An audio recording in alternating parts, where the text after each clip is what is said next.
Hello guys, what I'm going to show you today is what are the best settings for performance inside of Monster Hunter Wilds.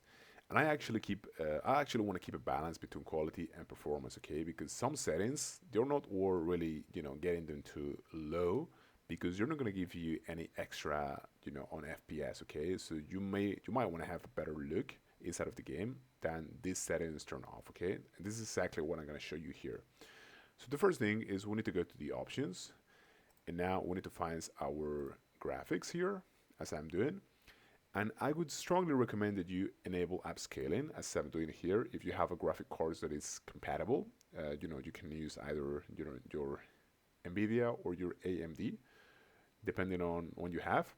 And now talking about the upscaling mode, I usually want to keep it balanced because it really doesn't give me any problems with FPS. And I think this is what you should do too. You should try to keep it balanced to gain some quality in the textures. Okay, but if you're really struggling, just go for ultra performance. Okay, as I'm doing here. Now, ray tracing, you really want to keep this setting off. It's gonna take a toll on your FPS. Now, texture quality, this actually depends a lot on your VRAM, but I would strongly recommend that you keep this to medium or to high. This is really going to affect the textural, quality, the graphical quality of your game. So really keep this to medium high if you can afford the VRAM. Okay. Now let's move on to the next settings. In texture filtering quality, you want to keep this at least ISO X4, and this is not going to have any impact on your FPS. Okay. 8X and 816 might have a slight impact, so I would strongly recommend you to keep this to X4. Now, mesh quality, you want to keep this to high because otherwise the characters are just going to look weird. Now, the fur quality, you want to keep it to low because it's really going to make an impact, in my opinion.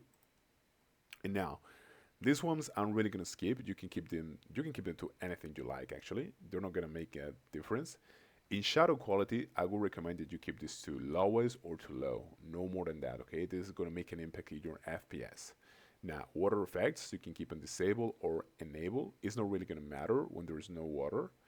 And now, shadow distance, you should keep it to near or to medium, okay? No further than that. The ambient light quality, this doesn't make any difference whatsoever, but it actually makes an impact on the FPS. Just keep it in low, okay? Now the ambient occlusion should be turned to off, and the context shadow should be turned on to disable in here. Okay.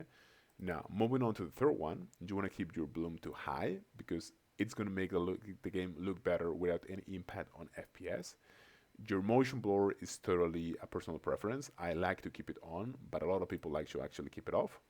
So that really depends on you. Vignette effect doesn't make a difference. Screen space reflection doesn't make a difference in performance, but it makes a visual difference. So I like to keep it on. S scattering, I like to keep it on as well because it does make a difference in performance.